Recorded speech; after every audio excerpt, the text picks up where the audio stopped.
Welcome, everyone, and thank you for joining the Journey of Development. Our topic today is Talent Recruitment Best Practices. Before we get started, I wanted to highlight someone that's looking for an opportunity. We have a great candidate today, Annalisa. She's joining us here on the call. She is looking for a position in talent, organization, or learning and development role. She has over 20 years talent and learning development strategy and execution experience. Annalisa is looking for a location in any open major market, any industry. She has some great experience across a variety of Fortune 100 companies and a number of global experience and certifications, multilingual and educated in Europe.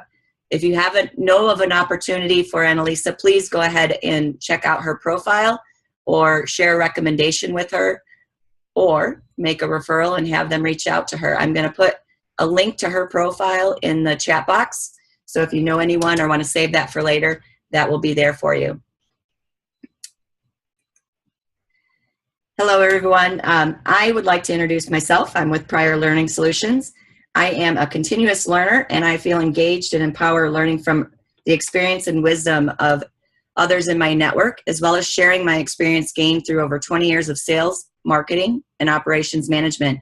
While I don't typically work directly with recruiters, I take in my network through engaging interactions and occasionally have conversations with people that are looking for new opportunities and or connections to others who may be able to help with career advancement, kind of like what we just presented with Annalisa.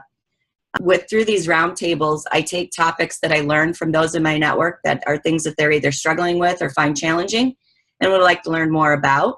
I also feature panelists as experts within the field sharing their experience and best practices, just like we're going to hear from Janice and Diana later.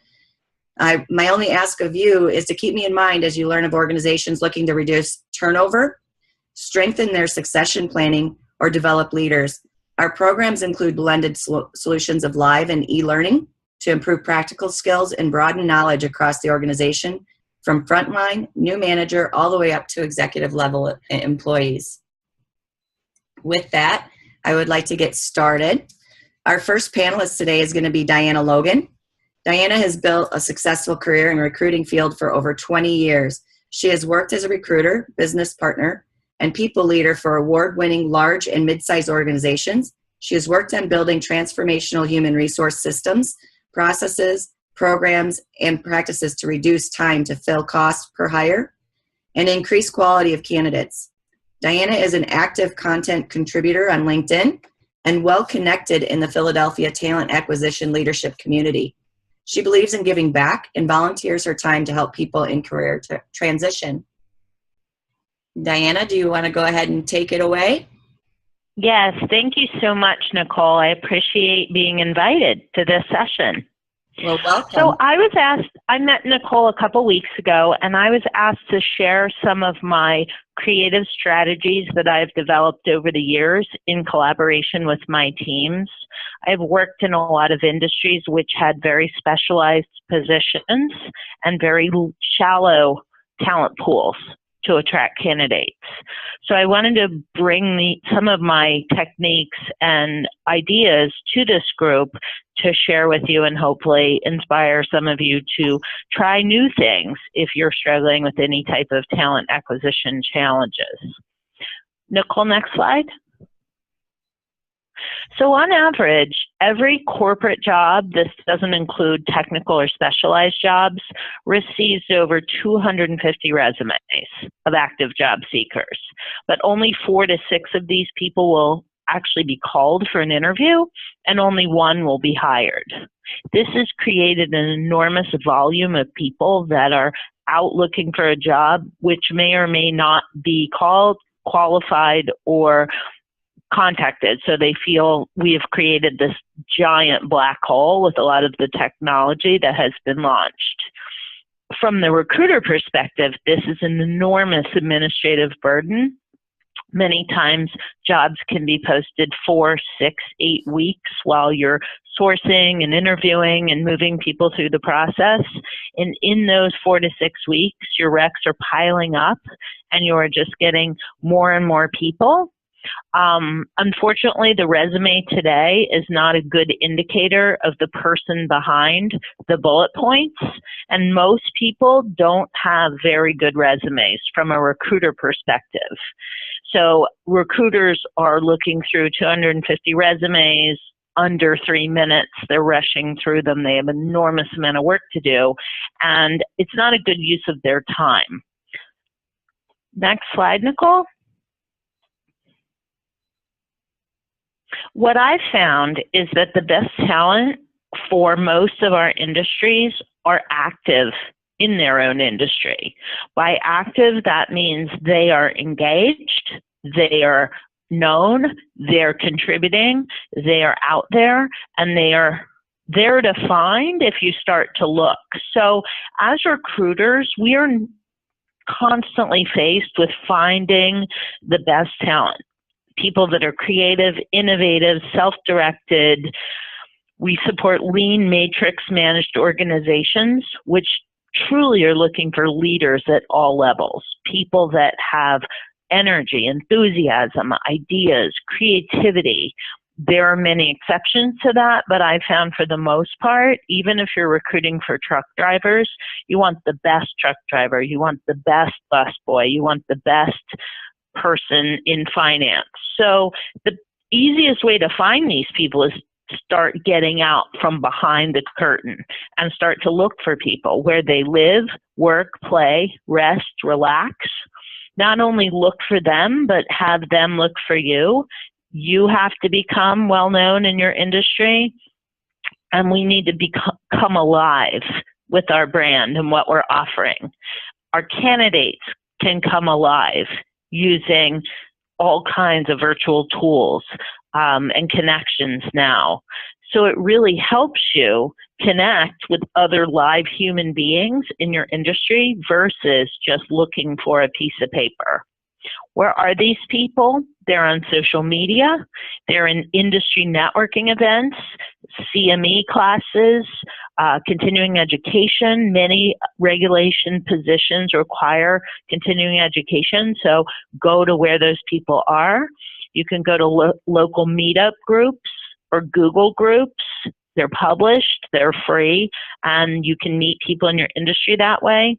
There's a lot of people today publishing content on web media like Forbes or Inc.com on LinkedIn. You can see articles, you can see contributors, you can search for articles in your industry and then see who is authoring information on the subject that you're looking to hire for. Next slide, Nicole. I always recommend sourcing before posting. So when I've led a team of recruiters, I've always said to them, we don't spend money until 11 steps have been accomplished first in the sourcing process. So it starts with reaching out to all of the networks you've built over the year. You want to become a master connector. Not just when you have a job opening, but throughout the year. You want to become the person, the go-to person in your industry for how to get a job in your particular company. You want to brand your product as if you're selling an item, or if you're a real estate agent, something that a consumer is going to be shopping for. You want to brand your job that way and start sourcing and connecting to the people that would be interested in looking at your product as if they were a consumer. Where do you do this? First stop is LinkedIn. I think there's something like, what is it, Nicole, 30 billion people now on LinkedIn? I don't think there are 30 billion people, 30 million people. There are a lot of people on LinkedIn. You can look for their skills that other people have endorsed. You can look at their titles, their education, their experience. You can drill down based on keyword searches. On the right, there's ways to drill down and really identify people, and then look at what they're sharing, what they're writing, what they're liking, what they're publishing, who they're connected to. Do they have something they've shared and have attracted 400 likes of something they've said. That typically is someone that is going to be innovative in their field. If people are following them, that's a really good indicator. Indeed is loaded with talent. Many of the people in Indeed have dropped off a resume and gone off and done their life. So you can use Indeed to look at the resume and then find them based on their name and their location and their skill set.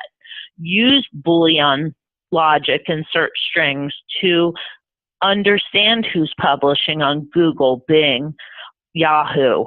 Using their name and their background, you can see, are they published? Are they writing? Are they followed? Are they content contributors? I recommend joining a lot of military groups. There are a lot of people right now who are coming into the commercial world through the military, and they have a wealth of experience and training that is transferable. They just have really poor resumes for the most part. The people I've helped coach from the military come out with resumes that you have absolutely no idea what they've done. And when you talk to them and you drill down and you listen to their stories, it's incredible the things they've accomplished, the skills they have, the tools they've used, the technology they've been exposed to. But you would never find it on their resume. You actually have to start connecting to meet those people. We find a ton of talent at charity events. So breast cancer runs, runs for any other kind of healthcare, firemen's balls, police, beef and beer events. People are there, and anywhere there's people, there's talent. And the people at those type of organizations are really connected with great people in the community. So that's a great way to start. And you don't want to go and hold out your coffee can and ask people if they want a job, but you just want to start to meet them and talk to them and find all the similarities that you have. Because the wider your network, the more you're going to meet people that are very skilled to do your job. You can also reach out to alma maters at colleges, at universities. I had a conversation with someone and she said, well, we don't really hire new grads. I said, well, you don't have to hire new grads. There's people that attended that school years ago that are still very connected in the alumni. They get the emails, they get the newsletter, they go to some of the events. I know Penn State has a football game every Thanksgiving and people for years go back to that football game. So things like that are really a great creative way to get past the flood of resumes. And then once you have enough, you may not even have to post the job, or you just post it for 5 days and then fill the job. So sourcing is really amazing when you don't only rely on active candidates. You also want to stop reading resumes and start connecting with people. So you want to become an expert in your industry. A resume is flat. A live human being is not. So you want to, I'm sorry, can you forward the next slide, Nicole? Thank you. You want to join industry groups in social media and traditional industry groups. You want to follow influencers yourself. You want to read subject matter expert articles, share those articles, comment on those articles, because people in your industry that are movers and shakers are looking to learn. They're not just looking for a job posting. They're looking to see what's the latest and greatest. What's the news? What methods are happening? They are attracted to content, not just postings. You want to attend trade events, not job fairs. So if they're having an association meeting in your industry, you want to go to the local meeting and start meeting people. You want to invite your hiring managers to network with you. So make it a group effort, make it a contest, reward employees for sharing content in the digital space, reward hiring managers for writing articles and sharing their knowledge with the industry. I wouldn't be afraid of competitors because there's a lid for every pot, and not everyone would want to join your company, and the ones that are attracted to your company may come anyway. So you want to be the shining star. You want to be the beacon. You want to be what attracts people to you by sharing really cool, interesting information with people. You want to write articles, so you want to be known as a subject matter expert. So people that are looking to join your company read what you've written and say, wow, that's an amazing company. These people here have really good insight, really good knowledge. They really are innovative and growing and have fantastic ideas. That attracts people more often than location or salary or anything. It's really being part of a creative learning organization. And then you want to research the best people. You research everything. You read the resume from the bottom up, so you see, where did they start on their journey? What have they done? Have they moved up? Have they stayed flat? Have they gone back down? That's not always a bad thing. Sometimes people can grow going sideways, going down, going up. There's many ways to fill out your career, not only going up. You want to read their social media content, their shares, their comments, read the articles that they've shared. Read their recommendations from people, but also read what they've recommended and people that they've shared with. Because sometimes, if everyone's getting a recommendation but not giving any, that's kind of an insight into their character and their own values. You want to look at who their influences are, what activities they're part of, and really pay attention at networking events. Who's standing up? Who's asking questions? Who's getting involved? Who are others looking to as a leader? In my former company, we had someone that was kind of what we called the alpha of the group. And people were always looking towards him to see what he was going to do first, and then they would follow. It happens all the time in teams. So look for who are those alphas that are standing up and making a difference and making a splash. Last slide, Nicole. So I say become a magnet. That's your goal. You want to draw the best talent to your own personal brand and your company brand. You want to be interesting, you want to be relevant, and most importantly, you want to be authentic. People like real, and they're more attracted to an honest, live person than just a corporate posting on a generic job board. So that's all I have. My contact information is here if any of you would like to contact me further to learn more strategies or how to do some of these things. Next panelist that we have today is Janice Moore. Janice is a Southern California-based professional with over 20 years experience in human resources in the nonprofit, retail, and information technology industries. She began her career in engineering, mostly in the telecommunications industry, and decided that HR was more fun. Janice is a self-proclaimed introvert who leads an extroverted life and has a love for recruiting, talent development, training, and coaching. The undergraduate degrees in mathematics and engineering and a master's degree in business have given her the tools to think and be successful. She loves volunteering, traveling internationally, and making a difference. Thank you so much, Nicole, for the invitation. And I will tell you that Diana actually stole all of my points. But I did want to take some time to thank everybody for participating today. And hopefully the information that we are giving you is going to help you in your role as a recruiter or someone that's doing the recruitment function. So one of the things that I wanted to let you know, I apologize for not being having slides today, but I think that a lot of the slides that you've already seen cover a lot of the points that I'm going to make, but I did want to just talk about some other things. So one of the things that I have done in my career is it seems like I've always worked for organizations where people didn't necessarily know a lot about them.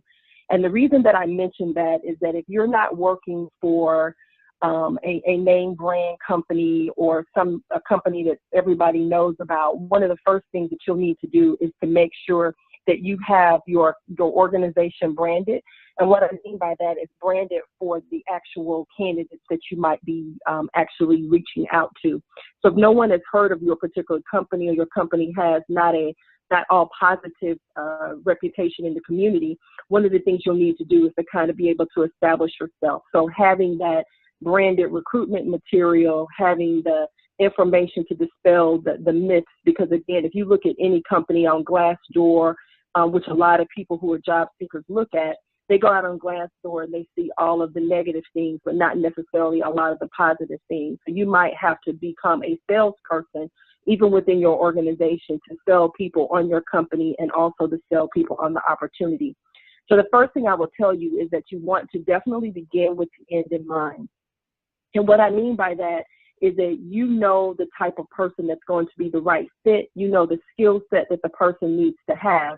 And so one of the next things that you want to do is sit down with that hiring manager and basically do a deep dive into what type of candidate they're looking for, what the skill sets are, what are their non-negotiables, what are the things that they can kind of take a back seat on, but really understand that. Because again, as a recruiter, in a lot of the jobs and roles that I've had, I've spent a lot of time going out giving people the candidates that they said they wanted, only to realize that the hiring manager is like, but no, I really wanted this. So again, if you do those things on the front side, even before you actually start sourcing candidates, you know exactly the type of candidate that you want to go out and look at. The other thing that Diana mentioned was about the resumes in the black hole, because again, most of us have opportunities where you post the role and you end up with several hundred applicants for that role. But on the other side of that, there might be people in that black hole that might be good for other opportunities. So as you as a recruiter are screening applicants for one role and looking at resumes, you might find out that this person is a better fit for another area, or a resume that you can share with a peer. And that hopefully can help you all get your particular roles filled. Diana spent a lot of time talking about networking and partnerships. And one of the other things that I want to mention is around professors. So even when you go on campus, if you have looking for college students and or looking for alumni, there are professors that also maintain relationships and have relationships with people who might be looking for a role. And so that's another place that you can actually supplement your relationships with alumni, also with college placement offices, et cetera, just to find people. And then also organizations on campus. So if you are hiring engineers, there's always some kind of engineering society, or you're hiring mathematicians, there's always some kind of event.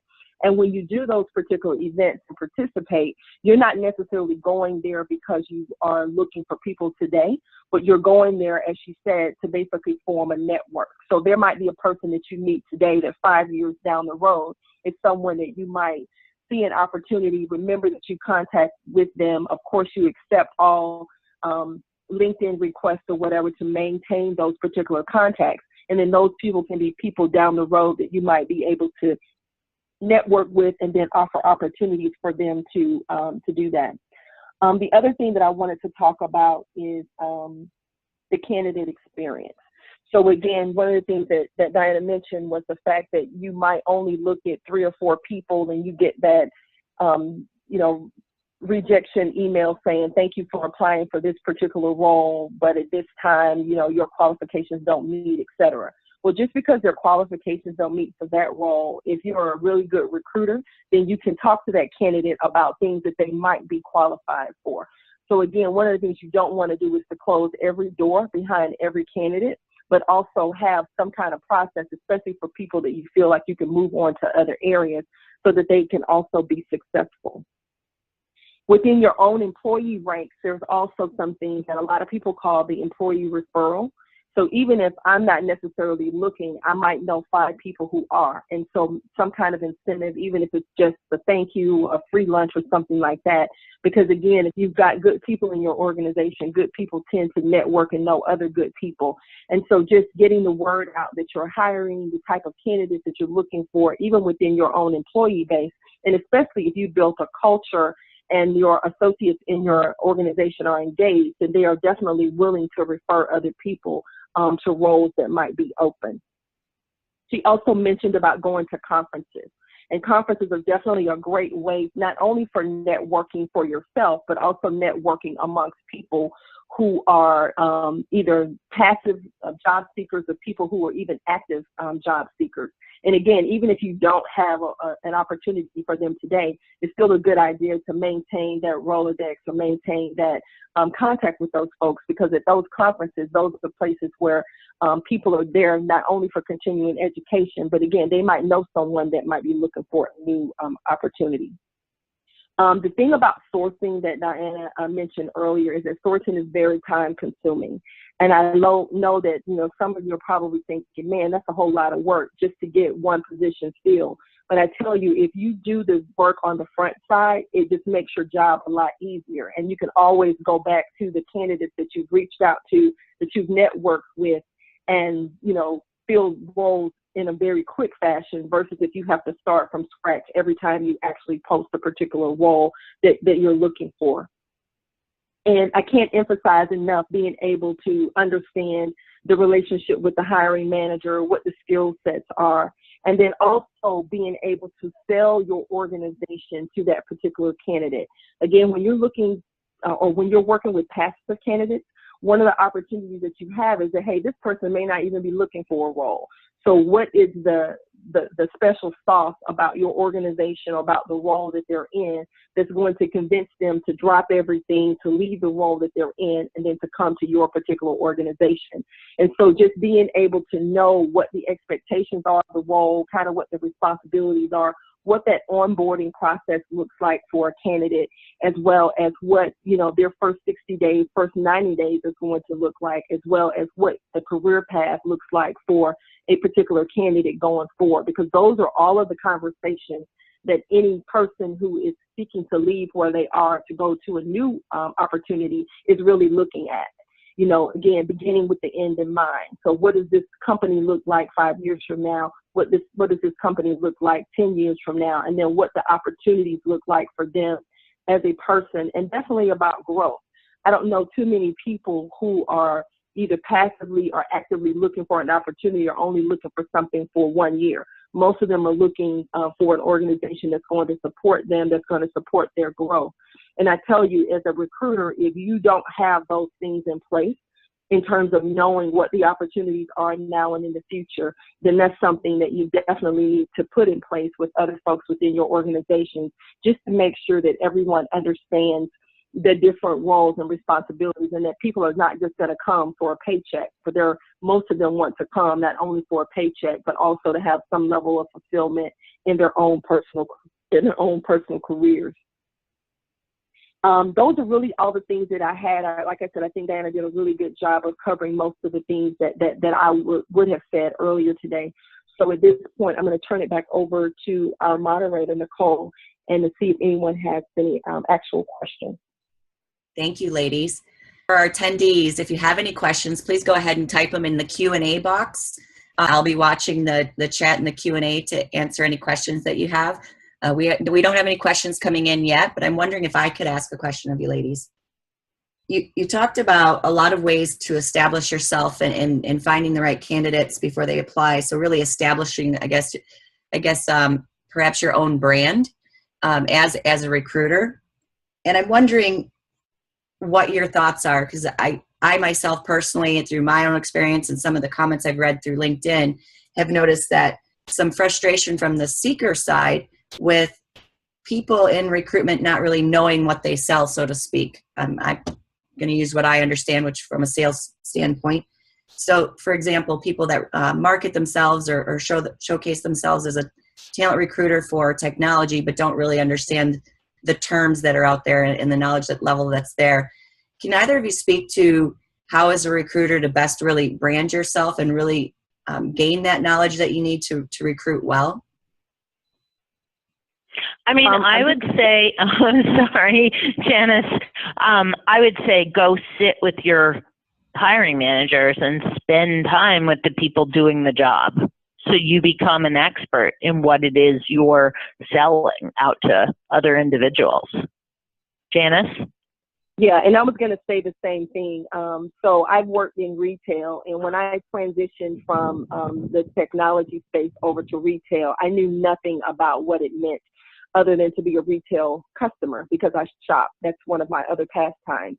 And so one of the things that I did is I actually spent time in our stores understanding what it meant to be a cake decorator, for example. Not that I was ever going to be one, but I really wanted to be able to speak to the role and to be able to have that conversation with a person to help them understand what the career path was, the things that they could do. Because again, it's not just about being a cake decorator. There's also management roles that are responsible for that, and there's buyers and different things like that. So again, being able to talk to somebody and say, this is not the all end all position that we have for you, but if you're open to doing other things, that you can actually grow your own personal career by getting the training. And again, everybody has to start somewhere. And so just like she said, if you spend time with the hiring managers and or with the people who are actually doing the role, it just makes you have that much more credibility with the candidate.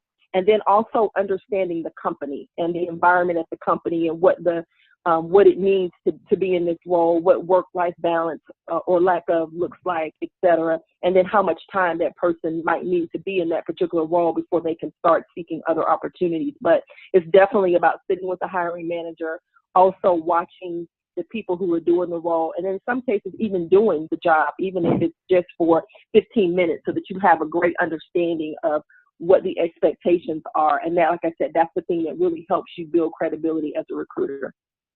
And I'd also like to say, when I'm setting budgets for recruiting, I ask for a food budget, because if you invite employee groups to sit with you with food, you get a whole lot more bang for your buck.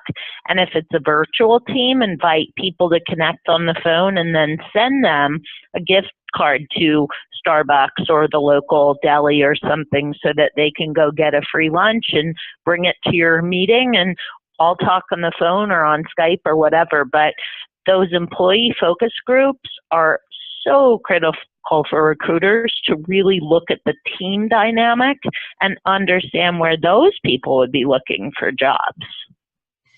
Also tap into your community organizations, because that was something I didn't mention. And Janice, I didn't know if you had had some success, but there's a wealth of resources out there in the community of nonprofits that provide vocational services for free. So they're definitely a great resource to look into as well. Yeah, absolutely.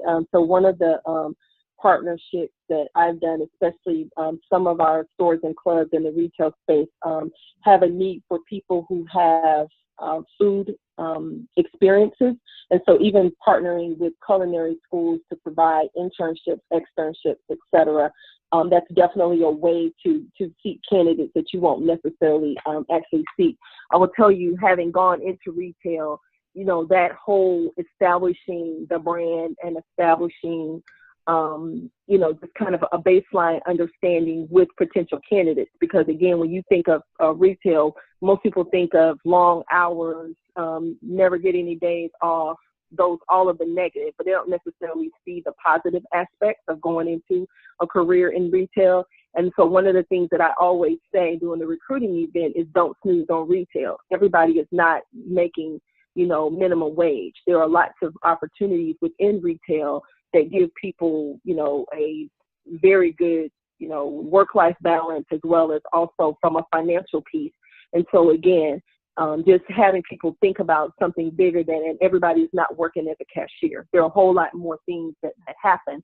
And even in the retail space, no one even thinks of retail companies as even being in the technology business.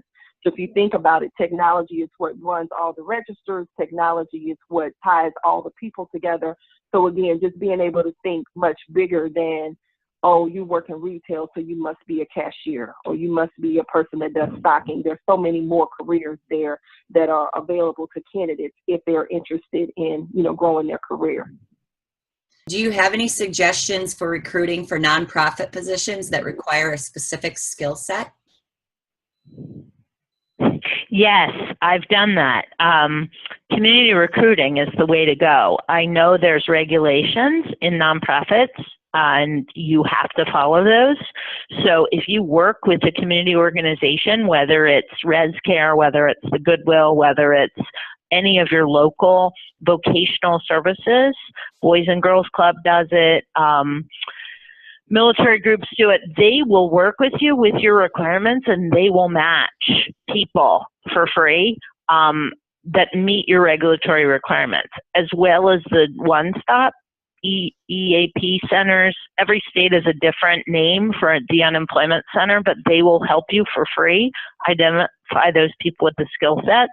And then also, if it's a licensure position, you can Google and use Boolean to find those lists of people that are licensed in your field, and then start cold calling them. Use their name and locate them and start calling them.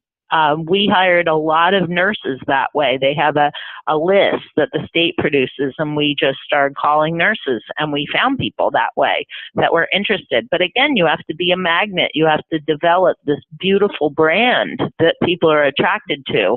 Otherwise, if they get the call, why would they call you back if they don't even know who you are? But branding can be free. It takes your time more than anything. Absolutely. And like you said, it's really getting out in the community. I worked in nonprofit for 10 years before retail, and I will definitely tell you it's a challenge. It can be, a 7-day-a-week opportunity, and you always being on. In my bio, we talked about the introvert leading an extroverted life. That's my extroverted life part, the part where you go out and actually are interacting and networking with people and those kind of things. And we also talked about workforce development centers. Like you said, people who are unemployed, underemployed might go for different trainings and different things like that. And so that's definitely a way to do that. And then even volunteering. So in my last probably 3 roles, I've done a lot of volunteering with Dress for Success. And so Dress for Success is a nonprofit organization that brings in volunteers from different corporations to come in and actually help them to train people who are in career transition. So those different volunteer things like that, you may not necessarily think of it as a source of talent, but it could be. So in my particular case, I was able to recruit a couple of women who had gone through some transitions in their lives to come to my organization and become retail managers. They did have a college degree, but because of hard times and different things like that, again, you just never know. You're always finding that needle in the haystack, meaning in terms of a really good candidate. So again, use every opportunity, every interaction to tell people what you do, because someone knows someone that knows someone else. It's almost like the Calgon effect. You tell one person, they tell 2 people, and then ask your friends, families, and people that you meet with. They may not be interested. They may not know anybody, but just in general conversations, because you've talked about the types of people that you're looking for, then they can actually send people your way. For me, also on LinkedIn, I'm an open networker. So anybody that wants to make contact with me, they can go and see my actual email address and reach out to me. And I tell you, lots of people reach out to me for a variety of different things from a professional standpoint. And then I'm that person that's always willing to connect them with someone else. So like you said, be a connector, be a constant networker. And then those are the things that are really going to help you to find good people for your own organization and to help those folks be successful. We have another question. We're going to start with you this time, Janice. Working with a lean budget in recruiting, what will be your top 3 resources to find multiple candidates among different industries? All of the things that I just spoke about don't necessarily cost any money, except for if you're going to provide food for an event. So it's free for you to go to a college campus and ask, the dean of a particular school or a professor, can you come to their class and speak, or can you send someone? So at most that might cost you parking, but even in those cases, that parking, could be comped depending upon where you go. So again, 90% of the things that I've done from a recruiting haven't cost anything. It doesn't cost me anything to put a posting on my LinkedIn page that says, I'm looking for this kind of candidate. Here are my referrals. This is the place, referral process. Here's a place that a person can apply. So those things are free. So I don't necessarily have any 3 because, again, all of the things that I've talked about are basically free. Meetups is something that I did a lot in my last role. and meetups, they basically are looking for space. So if you've got a conference room or space, you can always connect with the meetup group and say, hey, I'm willing to host. And they usually bring in their own food and drinks, and you can provide a speaker. And I use that as an opportunity to speak about what we were doing from a hiring perspective to a group of technology people. And then they got free space to hold a meeting. So again, we're already paying for, air conditioning space. So why not open up our facility? And all it did for me as a recruiter was gave me an opportunity to maybe stay a couple of hours on once a week in the evening. But again, from a branding and a brand establishment, it gave me an opportunity to, talk to technology people that I never would have met had we not been a host for those particular meetup groups. It also, Janice, reinforces the hiring manager's interest in what you're doing. So if they see you having a group meeting on site, sometimes they'll wander in and act as a guest speaker. They won't volunteer, but if you're there anyway, they can have an interest because they'll hear something and then they'll come in and want to speak. They are very proud of that. So it's another great thing. I would also say use Outlook contacts if you're not able to afford a CRM or a contact management system. Outlook Contacts is amazing. You can load resumes in there. You can add notes. You can add probably 70 different categories to your contacts list. Birthday, anniversary, like all of this information can be collected on candidates as you're talking to them on the phone or in your meeting. You can jot down some notes, or you can turn your recorder on and then add this information, anything that is relevant to your search. And then later you can search in your contacts by those categories, by those fields that you put in. You can also do email blasts from Outlook contacts. You can, contact people a lot easier. You can schedule meetings directly. So I've seen, if you have it already, use Outlook contacts. And then Google has a whole suite of products that are free for sharing and collaborating, and they have Hangouts and all different things. So groups, I would use those free technologies as much as you can as well. I'd like to throw that out there, a little twist. We've talked about LinkedIn quite a bit. Do you have recommendations of other social media sites like Twitter and Facebook and some of the newer ones that are coming out that I'm not as familiar with? But are you finding any success in any of those other sites for different levels of candidates? For not the lower level, I hate to say it because the trades are absolutely specialized and hard to find, but for other than corporate positions, so nursing, trades, drivers, backhoe operators, food servers, Facebook is phenomenal. We use a lot of the employees to help push it. I think people aren't really looking at the recruiter, but if your employees are connected to people in Facebook, if you give them the information you want them to share, and then you incent them through a gift or a prize or a thank you or whatever, a card, to share your updates, to share events that you're hosting that they can invite people to, I found Facebook can be tremendously productive depending on the audience. Yeah, and I was going to add too that from a Facebook perspective, and it probably took me a little while to realize this, but within the world of Facebook, there are several different groups. There are all kinds of groups that are public as well as private groups, there's secret groups, etc. And so there are ways in which you can interact with people and join some of the ones that are public. So there is a group, for example, of people who are, and like I'm in a couple of private groups of people who are in HR. There are groups of people who are project managers. And so a lot of times people will post opportunities and say, hey, my company is looking for this kind of role. We're looking for someone, this kind of IT specialty, et cetera. There are training groups as well. So again, Facebook, again, is pretty much free. And if you join those groups as a recruiter, that's a way that you can get the word out about opportunities. And if there is no group that, fits in, you can actually start your own group or start your own page about that. So again, I agree. Facebook is a very good tool to use to get the word out. The other thing that I will tell you that I have not personally done, but I am definitely looking into it, is what I'm calling a realistic job preview, especially for hourly roles or technical roles. If you can upload videos to YouTube about what it means to be in this particular role or what the environment is like, that's also free.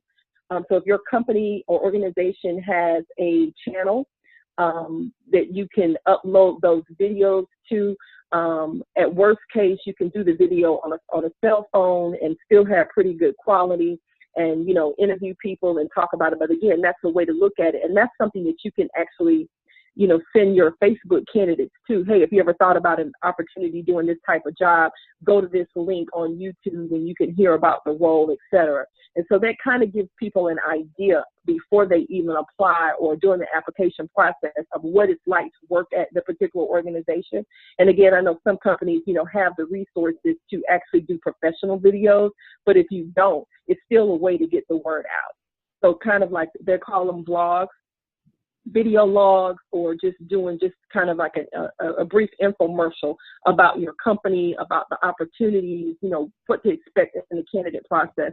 But YouTube is something that, again, I have not used, but definitely plan on using to get the word out about opportunities and what it's like to work at different organizations that I've been affiliated with. I love that. I would also say you can share those videos in your feed, whether it's LinkedIn or Facebook, and people just get them in their feed. So they don't even have to go anywhere to see that information. And it goes back to being a content contributor and influencer and just sharing relevant content, not just on your company, but your industry.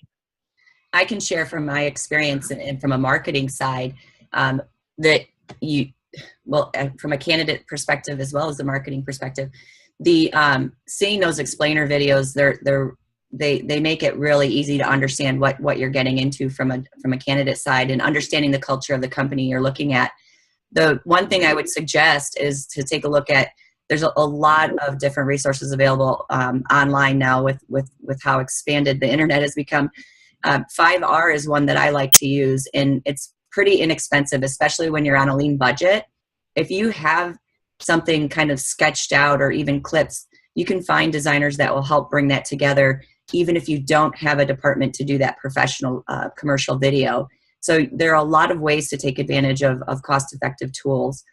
We did get a comment from Lisa Moore. She wanted to share, I also believe that partnering with and attending the National Diversity Organization in your local area is a great place to network and source candidates. Food is available and different topics bring a variety of professionals to those meetings. No other questions have come in from there. Is there anything else that either of you would like to share before we end our conversation today? I wanted to say a great way to, I was thinking about this as Janice was speaking, another way to mitigate the black hole of candidates for their experience is set up something like Nicole's doing, do a virtual webinar once a week where anyone interested in your company or learning more about your company or has questions on their resume can join a virtual call, and you're there to answer their questions or help them or give them direction or say, sorry, the position was filled. So it's a way to connect with a human being without having to call every single person individually. Yeah, and I was going to agree with that. That's something that I've done before, especially when I was recruiting intern candidates from across the country. Before we actually, once I would get their resumes on campus, I would hold virtual information sessions to talk more specifics about the role, and then allow them, if they were interested, once they heard about the role and everything, then we would move forward with the actual interviews. We at least gave them kind of an understanding of that particular position and what the expectations were, what we were looking for from a job perspective. And I think that that was really helpful because, again, as a recruiter, you can't necessarily go to every college or university, you know, in the country, but you can recruit from all of them just from the networking piece and getting people aligned to understand what the opportunities might be either now or in the future. And then if there were candidates that weren't a good fit, but maybe a good fit for something else, I think to pass off to another person, pass off to even a person at another company was definitely very helpful in those candidates. And it's interesting because I met a young lady about 5 years ago, and she reached out to me on LinkedIn saying, hey, I'm thinking, she went to law school. She said, I'm thinking about transitioning to HR. Can we have a conversation? So we actually were able to have that conversation from 5 years ago, about 2 weeks ago. And it's basically because we met at an event and, you know, kind of established a relationship. And not that I talk to her every day, because I don't. But again, just her being able to reach back and say, hey, I know you're in HR. Let's have a conversation about my transition from law to HR. So definitely keep up with the people that you are, quote unquote, engaged with on a you know, from a professional standpoint. Diana, you touched on Outlook and then ties in with that black hole concept, Janice. What if the world is your oyster and you don't have to worry about a budget, what tools would you recommend as keeping it to best keep up with all those candidates? Because we see a lot of frustration from the seeker side with lack of communication about positions. If that were, you know, unlimited, what would you recommend? What tools do you recommend in order to keep up with the volumes that you do? Janice, I'll let you go first. Okay. So I will tell you that some of the recruiters that I have worked with in my career journey, one of the things that they have done is kind of put the onus back on me as a candidate to kind of watch their posts. So in watching their posts, I can kind of see, you know, some of the projects that they're working on. But the main thing would really just be, you know, being open and transparent. So what I mean by that is, as a recruiter, when I was responsible for doing a lot of recruiting, one of the things that I would do is actually put, you know, just basically be transparent about what I was working on and the type of candidates that I was looking for and doing those information sessions. But as far as tools to keep up with candidates, most people have folks that are responsible for doing quote unquote sourcing. If you're not doing it yourself, you might have someone that's actually following up with candidates verbally, you know, having one-on-one conversations, with, even doing screening type interviews with the people that apply for the role, just to see if they either do have the skill set or don't have the skill set.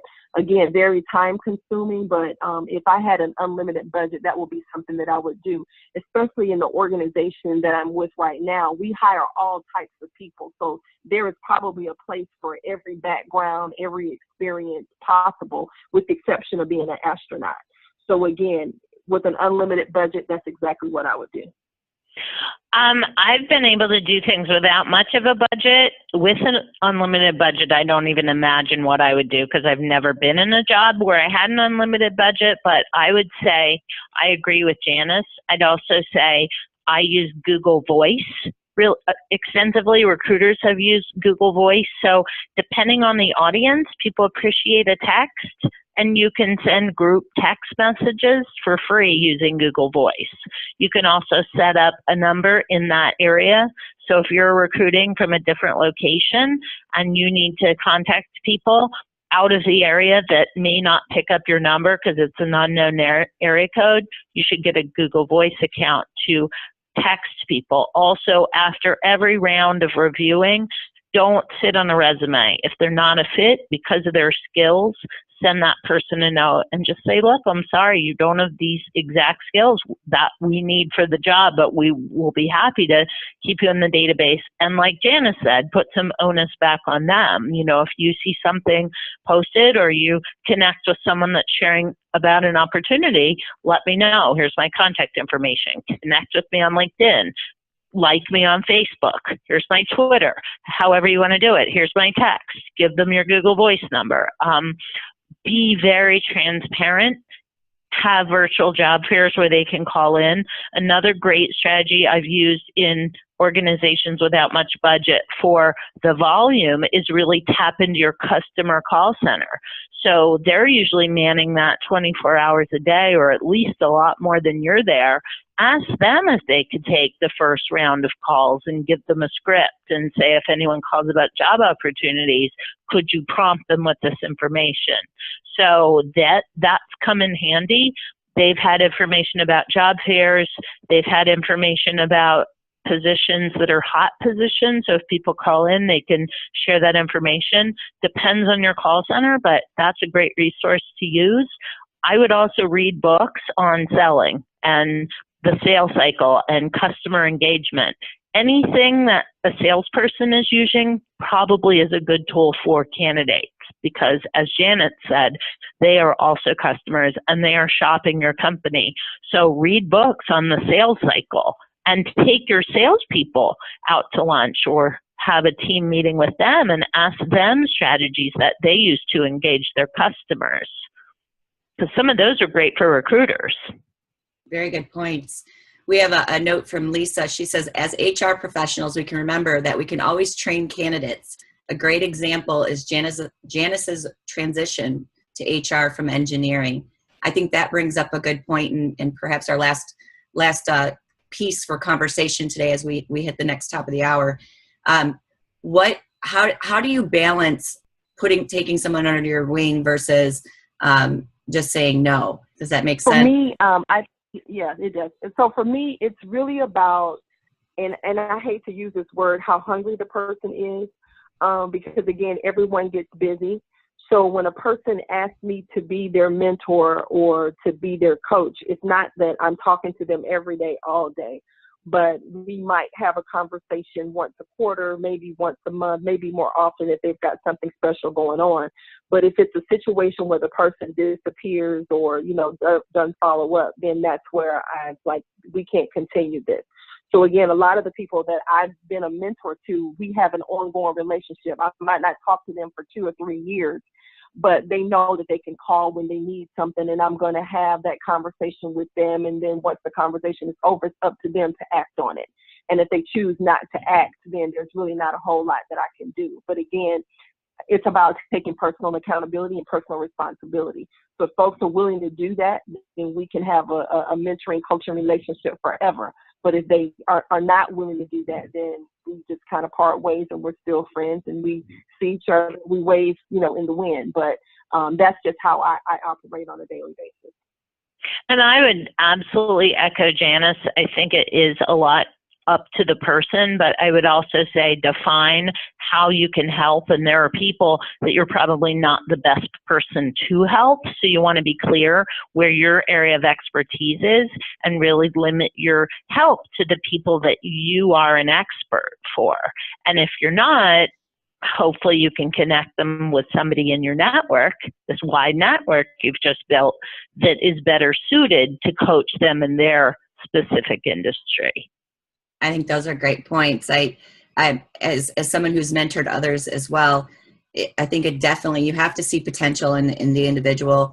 Definitely set boundaries so they have an understanding. Some people will take advantage of it and other people won't understand what that means. So really helping them understand, set those clear expectations and boundaries and allow the candidates to really take their own responsibility and onus for accountability because of the time. Your time is just as valuable as theirs. And we have a note from Lisa. Just to note, Janice is being very modest. She is a great mentor, and she is one of my mentors and has always been available. She is very authentic. That is awesome. Any last words as we part from our conversation today? This is Janice. I just want to thank Lisa and thank everybody that participated on this call today. Definitely, hopefully you learned something. And again, if you need us, I'm hoping that you will reach out. For me, on LinkedIn is the best way to make contact. I do respond. And one of the things that I want to do just from my own personal standpoint this year is to publish more. So I wrote my first article this year about being laid off and downsized. So if you've got some time today, take a look. Let me know what you think. It was my first one. So definitely would like to get some feedback on that. Thank you. Yay! That's so awesome, Janice. I would like to say I'm honored to be in such a great group of people.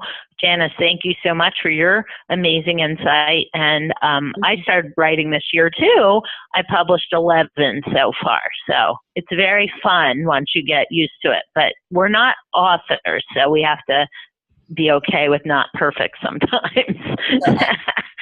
I want to say thank you, everyone, for joining us today. It has been a great conversation. I think even valuable information both for other recruiters as well as people that are job seeking to have an understanding of what what a day in the life looks like and some of the things that you have to balance. I think it's important to remember that even as candidates, that recruiters are pretty tight on time, and that it's important to be respectful of that. And I thank you very much for joining us. Again, Nicole with Prior Learning Solutions, and I host these events for professionals in HR, primarily focusing on the learning and development environment. The next conversation that we're doing is on June 7th. We're going to be talking about empowering employees to learn, how to really create that environment and culture, as well as self-directed learning availability within the organizations. Thank you very much. I hope you have a great day. And thank you very much to our panelists.